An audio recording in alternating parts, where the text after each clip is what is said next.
Good day everyone. Welcome to the lecture series on power electronics. In this session we shall discuss boost converter analysis in discontinuous current mode. This is the circuit diagram of a boost converter. So let us consider the current waveform, that is current through inductor waveform for various kinds of the inductor values. Firstly, I would consider very large value of inductance. So for a very large value inductance, current through inductance is more or less ripple free. Almost ripple content can be ignored. So current through inductor assumed to be a constant value, of course, which is same as current through source also. And if you decrease the value of inductance slightly, so there is a chance that current may have ripple. Current through inductor may have ripple. So that is as shown in this figure. During the on period, it would rise linearly with the slope m1, where m1 is equal to Vs by L, and during the off period it falls with the slope Vs minus V0 by L, which is going to be negative. And of course its average value would be equal to the Is value, source current average value. There is a ripple, so which is indicated by delta IL, that is equal to Imax minus Imin, where Imax and Imin are maximum value and minimum values of inductor currents. Of course you can find out, so once you know the M1 or M2 and T on or T off, so T switching period and duty ratio, you can find out what is this ripple in the inductor current. Okay, so this would be the case for large value of inductance. Of course it is not very large to maintain ripple free current, but it can maintain the continuous current. So I would consider L value slightly greater than the critical value. So what is critical value? Critical value of inductance is minimum value of inductance above which inductor current is continuous. Okay, now if I make L is equal to LCR, if I reduce the value of inductance further, and if I make that to critical value of inductance, then current wave shape would look like this way. Current through inductor would be just continuous. You can see, in fact, that is at the boundary of continuous and discontinuous mode of operation. Now you can see during the on period, current would rise with the slope Vs by L, and during off period of the switch, it falls with the slope Vs minus V0 by L. Okay, in this case, in this particular case, that is for critical inductance case, current is just continuous. It is at boundary of continuity and discontinuity mode of operation. Minimum value of the inductor current is 0. So in this particular case, delta IL, which is equal to Imax minus Imin, so is same as Imax because Imin is equal to 0. And what about the average value? Average value of inductance, which is also equal to average value of source current. So that is equal to Imax by 2. Imax by 2, exactly in the middle. So that is in the middle of 0 and Imax. So it is Imax by 2. Okay. So please keep that in mind. And if I decrease the value of inductance further, so that is less than the critical value of inductance, then current becomes discontinuous, as shown in this figure. So this fourth figure. So that is this. Now during the on period, current rise with the slope M1, and during the off period, current falls with the slope Vs minus V0 by L. So because of this inductance value is less, so the slope is very high, it is large, so that current quickly falls to 0 and would be maintained at 0 till next switching period is started. Okay, so before switch is turned on, so before this switch is turned on in the next switching period, so before that it made 0 and it is maintained. It is maintained at 0. So current through inductor is 0 for certain amount of period during each switching cycle. So now this is corresponding to discontinuous mode of operation. Now in this session, let us see what is the value of critical inductance. At what value of inductance? So for example, Vs and resistance value, capacitance value, if all are known to us, duty ratio, switching, you can see all are known to us. How can you calculate the LCR? So let us see that, and also let us solve one problem based on this discontinuous mode of operation. Now one more important thing we should remember is that, so you can also made even current through inductance is constant, it is ripple, it is continuous. So without effect, without changing this inductance, you can make this discontinuous by changing the resistance value. Increase the resistance value so that average value of load current is decreased as well as average value of inductor current is decreased, and at certain value of the resistance, okay, so the current would become discontinuous.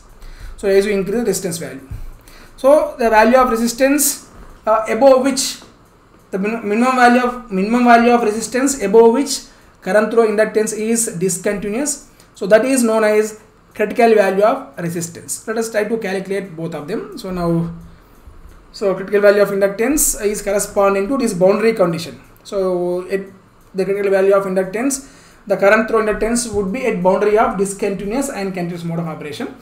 Now let us, we know under this boundary condition, del IL, that is ripple in the inductor current, is same as maximum current, and minimum value of the current through inductance is 0. So from this we can say that del IL, that is ripple in the current, is same as 2 into IS. So 2 into IS. So I will use this equation to calculate the critical value of inductance. So now under this condition, value of inductance is critical value. So let me indicate it by LCR. So del IL, that is ripple in the current, that is same as, so rise in the current during this on period. So that is same as the slope into on period, that is Vs by LCR into DTS. So this is equal to 2 into Is. So what is Is? Is is equal to I naught by 1 minus D. So let me use the relation. So further, if I simplify, so this is equal to right hand side part, that is equal to 2 by 1 minus D by V naught by R. And what is V naught? V naught is equal to Vs by 1 minus D. So what I am trying to do here is, I would like to express the critical value of inductance in terms of the known values. Usually in the problem, what would be given to us? This duty ratio would be given, R value will be given, and this Vs, source voltage and switching frequency, would be given. So now this Ts also, that is switching period also, let me express in terms of the switching frequency, which is equal to 1 by S. So Ts is equal to 1 by Fs. So substitute that, and if I substitute that, I will get LCR, that is critical value of inductance, is equal to R into D into 1 minus D square by 2 into F. R is the value of load resistance, D duty ratio, F is switching frequency. So now if you want to find out critical value of resistance, so procedure is remains same. Okay, procedure remains same. So again, so use the same procedure, and if you derive, you get the same formula. In place of LCR, you are going in place of LCR keep L, and in place of R you keep it as RCR, that is critical value of resistance. Now let me make that correction here. So it is not LCR, it is the value of resistance given. So RCR is equal to 2 into F into L by D into 1 minus D square. So this is the formula to compute the critical value of resistance. So if this value of, if L value is fixed, then so for this value of load resistance, current through inductor would be at the boundary of discontinuous mode and continuous mode. Critical value of capacitance. So it is minimum value of capacitance above which output voltage is going to be continuous. Now we know for capacitance under the boundary condition, V naught, that is output voltage, which is also same as voltage across capacitor, that is equal to del V naught by 2, that is ripple in the voltage by 2. So, and what is del V? So del V is equal to, in previous class, previous lecture we have seen del V, that is ripple in the voltage, is equal to I naught into D by F into C. So substitute that in this expression. So if you substitute that in this expression, so del V naught by 2 is equal to half into I naught D by F into CR. So because CR is corresponding to critical value of capacitance. So let me replace C by CR. So that is corresponding to critical value. And V naught is equal to I naught into R, right? So okay, I have taken simple resistance case. So I naught into R. Now this case, if you simplify further, so CCR would be 1 by T into 1 by 2 into D by F into R. So this is the formula to calculate the critical value of capacitance. So this is the value of capacitance at which the voltage across capacitor, which is also voltage across load, so would become just discontinuous or just continuous. In fact, it is at the boundary. Now next one, relation between input and output. For continuous current mode, we know output voltage is equal to input voltage by 1 minus D, where D is duty ratio, right? Now in discontinuous mode, you can see that current is not continuous. So during the on period, current would rise, and during the off period, current would fall, and quickly it becomes 0, and it would be 0 till next switching cycle is the started. Okay. So now while applying the volt second balance, you have to consider only this period. So why? Because whenever switch is on, voltage across inductor is same as Vs, and during the off period, voltage across the inductor is same as Vs minus V0 in continuous current mode. But in this particular case, so during the off period, as long as current through inductor is flowing, so voltage across inductor is same as Vs minus V0. So that is during this period. So that is same as this period. That is beta minus D into Ts. So during this period, the voltage across inductor is Vs minus V0. And later on, so from beta Ts to Ts, so remaining period of the switching cycle, so voltage across inductor would be 0. So now this is the waveform for one complete cycle. So one should use this waveform in order to apply volt second balance. Now apply volt second balance.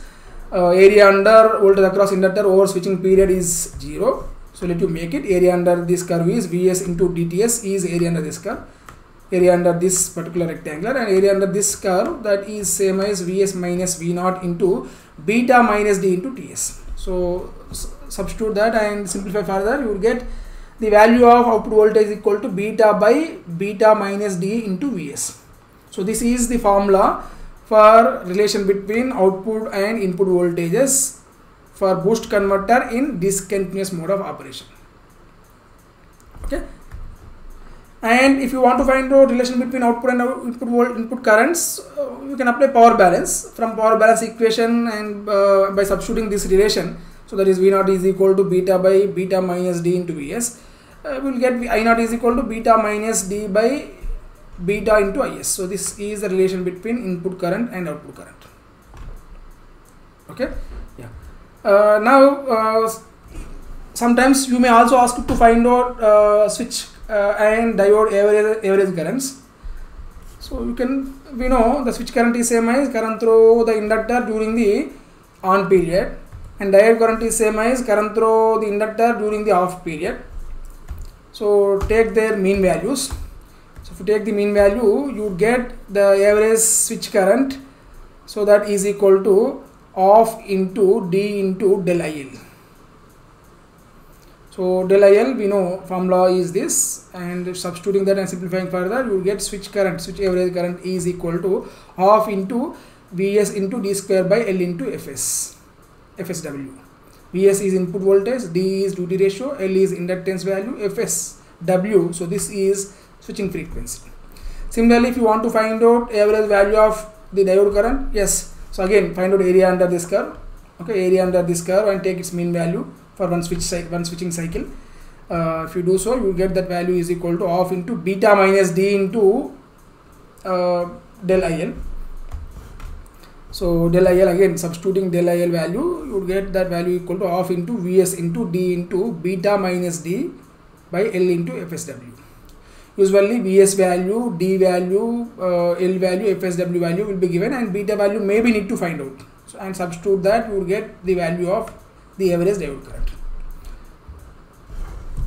Similarly, average the input and output currents. Yeah, average input current is same as the average inductor current. So apply the formula, that is area under curve over switching cycle by time period to complete switching cycle. We'll get that value is equal to half into beta into del IL. Okay, that is ripple in the inductor current. That is equal to half into beta into Vs by L into dTs. So this is ripple in the current, right? That is same as this value. So this rise in the current during the on period, right? This is same as rise in the current. That is slope into dTs. So slope is Vs by L and period is T on, which is equal to dTs. Substitute that. Further, if you simplify, one would get this value as a S, that is equal to Vs half into Vs into beta into D by L into FSW. So this is the formula to calculate average the source current.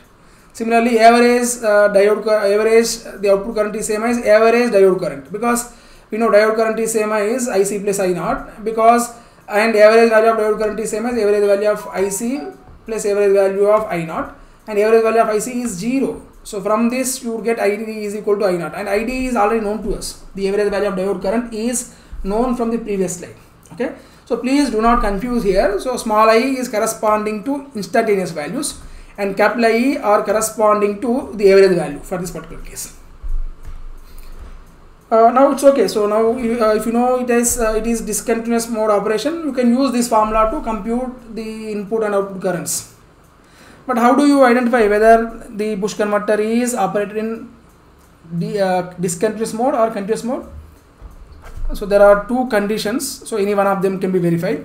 The first one, we know usually if it is continuous current mode, V naught is equal to 1 by D. So V naught is equal to, so V naught is equal to 1 by D into Vs. So this is the formula to calculate V naught for continuous current mode or even at boundary condition. But for discontinuous mode, so this is the equation.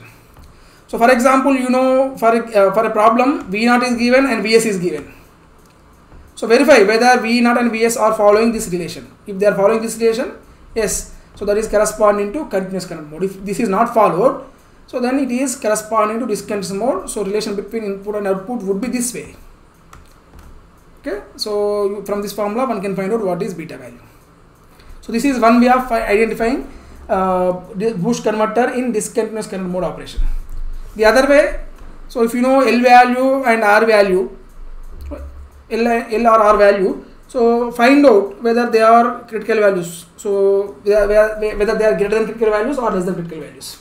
For example, L, the value of inductance is less than critical value. For example, everything is fixed and L value is given. So if L value is less than critical value, then it is corresponding to discontinuous mode. Or if R value, that is resistance value, low resistance value is greater than critical value, again it is corresponding to discontinuous mode operation. Okay. So now let us solve one problem on this discontinuous mode operation of boost converter. This is problem given in GATE 2018.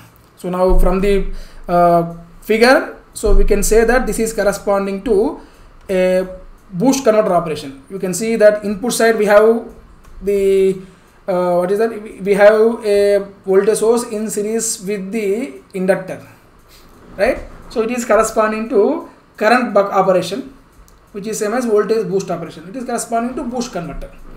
Now anyway, let us see the question. So a DC-DC converter shown in the figure is charging battery bank B2. So that is this, whose voltage is 150 volts. So this is 150 volts.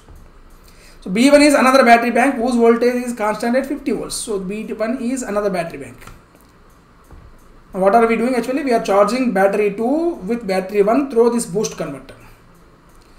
The value of L is equal to, this L is equal to 5 millihenries. Switch is operated with switching frequency 5 kilohertz. So FSW is given, that is 5 kilohertz.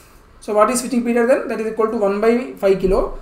That is corresponding to 200 microseconds with duty ratio 0.4. D is equal to 0.4. Now what is the question? So assume the ideal diode. One circuit attains steady state, the power transfer from B1 to B2. Okay, steady state, what is the power transfer from battery 1 to battery 2? That is the question. Okay, so now if you know the output voltage, anyway it is fixed. So if you know the average value of input current, so simply 150 into average value of output current is the power taken by battery. What is power supplied by the source? This battery 1, that is 50 into average value of source current or inductor current. Either you find the source current average value or output current average value. So you can obtain the power delivered by the source or power observed by source, because there are no other elements which can absorb the power. Here inductor, diode and switch, they are assumed to be ideal, they won't take any power. So power supplied is equal to power delivered, okay, which is same as power transfer from battery bank B1 to battery bank B2. Now anyway, this is corresponding to, let us see what is the relation between input and output. So we know, if at all this boost converter is operated in continuous current mode, what could be the output voltage? That is Vs by 1 minus d, that is 50 by 1 minus d. D is equal to 0.4. So it must be is equal to 83.33 volts. But what is the actual value of output voltage? That is 150 volts. So this is not corresponding to continuous current mode operation. It is corresponding to discontinuous mode operation. For discontinuous mode operation, V0 is 150 volts. Now what is relation between input and output? For discontinuous mode, that is V0 is equal to beta by beta minus d into Vs. So this is the formula. Okay, V0 is 150, Vs is 50, d is 0.4. So substitute them and you get value of beta is equal to 0.6. Beta value is 0.6. So what does it mean? So current through inductor exists for only 60% of time. So 0.6, the fraction of period over one switching cycle, current through inductor would exist. Remaining period, it is going to be 0. 40% of the switching period, current through inductor is 0. 60% of the period, current through inductor is present. In the 60%, so during the on period, that is, so 40% of the period, so that is fraction 4, corresponding to 40%. So for 40% of the period, current would rise with the slope 50 by 5 milli. So 50 by 5 milli is corresponding to 10,000 ampere per second. So with that particular slope, current would rise during 40% of the switching period. So what is 40% of switching period? 40 into 200 microseconds. So 40% into 200 microseconds. So 40% of 200 microseconds is 80 microseconds. So during 80 microseconds, so current through inductor would rise. And so remaining 20%, so 20% of the time current would fall with the slope 50 minus 150 by 5 milli. Okay, so what is that? That is 100 by 5 milli, which is equal to again 2000 ampere per second. So I'm sorry, 20,000 ampere per second. So with 20,000 ampere per second so rate, it is going to fall. So it is going to fall quickly. And so remaining 80 microseconds, current through that would be 0 during one switching cycle. Now that is this way. So during the on period, current would rise with the slope Vs by L, and during the off period, current would fall. In fact, current is falling quickly, and for the 0.4 fraction of the switching period, current would maintain to be 0. Now, so Ts is equal to 200 microseconds. So what is Imax? So Imax, the maximum value of the inductor current. So that is equal to we know that is equal to the slope during rising period into T on. So what is slope? That is Vs by L. And Vs by L is equal to 50 by 5 into 10 power minus 3, and D is 0.4, Ts is 200 microseconds. Substituting that, one would get the value of Imax is equal to 0.8 amperes. So this is not average value, this is the peak value of inductor current. Then what is the value, what is the average value of the inductor current? So if you want to find out that, you have to find out area under this particular triangle and take its mean value. So by dividing it by the complete cycle, so T on plus Tr, so 2 by Ts, by multiplying it by 1 by Ts, or multiplying it by frequency. So 1 by Ts is same as frequency, no, multiplied by frequency. This area multiplied by frequency directly would get the average value of inductor current, which is same as average value of source current. So 1 by Ts, so that is equal to 5000 into half into beta Ts, beta is 0.6, Ts is 200 again, into Imax. So what is Imax? That is 0.8. Now again here you can see that these Ts and Ts both are going to be cancelled out. It is equal to half into beta into Imax. Half into beta value 0.6 and Imax 0.8. Substitute that, you will get the value of the average source current is 0.24. And for battery, we know power supplied by battery, the input battery is the battery voltage into average value of current flowing through the battery. So average value of current through battery is same as 0.24, right? 0.24. So from previous slide, you can see that IL is same as IS, its average value is 0.24. So 50 into 0.24 is the power supplied or power transfer from battery 1 to battery 2 in watts. So what is that value? The value is equal to, so 50 into 0.24 is equal to 12 watts. So this is the answer. Okay, so I'm sorry, this is the answer. So this is one of the question given in the GATE examination. In fact, that is in GATE 2018. So this is with this I have completed. So we have completed the boost converter operation. So boost converter. So in next class we will start the buck converter. We start with the power circuit of buck converter and followed by its operation in continuous current mode, and then we will conclude this chapter with buck boost converter operation with discontinuous mode. Okay.